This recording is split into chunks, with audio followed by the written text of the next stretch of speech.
The Chief Executive Officer of Tribe Media Company, Dr. Agabi, has urged journalists to maximize the benefit of the information age in order to remain relevant in today's world. Agabi, who spoke alongside other guests at a recent media training organized by Electronic Payment Provider Association of Nigeria, EPAN, also urged journalists to aspire for entrepreneurial skills.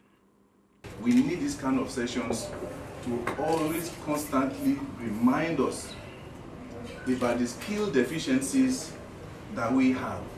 One of the pride of the journalists is that we always think we know it. Recounting his journey from the newsroom through entrepreneurship, Agabi called on journalists to expand their horizons by being part of the mainstream society with all the advances in knowledge, skill, network and enterprise opportunities available in the knowledge age. Most of the time we are asked to come and listen to people in this kind of workshop. What we hear is the roles and responsibility of the media to the industry. But no one tells us their own responsibility to us. Yes. Of all the journalists that we have seen, that we call them veterans, in sincere terms, do we really want to end up the way they ended up? If you check those who ended well, they are those who got appointed in the political space. Less than 3% left journalism to go set up a business that is profitable. That they can leave that business and the business will run by itself. The statistics at the ADC states that 70% of the businesses started, SMEs, die before the age of 10. Because most of them start without what? Business proposals. We just think, I've practiced journalism for 5 years, so I'm a media consultant. And so you're right. So please, it is necessary. Skills, very important. Don't assume to know it. One of the sessions at the training was facilitated by the Deputy Director of Banking and Payment System of the Central Bank of Nigeria. The moment you insert this chip, the first thing the POS will do is to read what is here. And then it will ask itself, how are you supposed to authenticate yourself?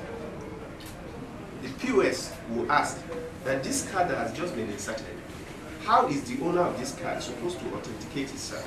Good. There are three major authentications: PIN, signature, and it could just be by voice. In Nigeria, the order is that it must be what? PIN. If the PIN is not there, then check whether this is Nigeria. If it is Nigeria, enforce PIN. If it is not Nigeria, then allow for signature. That's the only way you can use this card outside the country. That's all. That's the only way you can use this card. And so that conversation happens. Now, why this conversation is happening and why this verification method is being instituted in the card is to shield you from liabilities.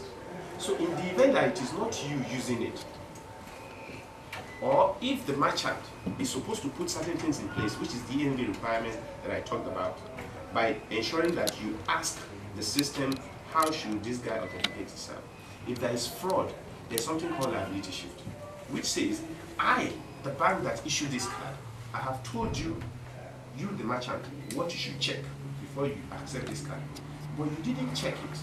And because you didn't check it, I will put the liability to you. For the convener of the workshop, the media is a critical stakeholder in Nigerian push for financial inclusion. What we try to do today is to make them understand, put in context the developments in Nigeria, especially along electronic payment lines, for them to see the success we have recorded so far, and to also understand our challenges when we are doing our things, when we are providing electronic payments, and to showcase the opportunities that Nigeria has for electronic payments.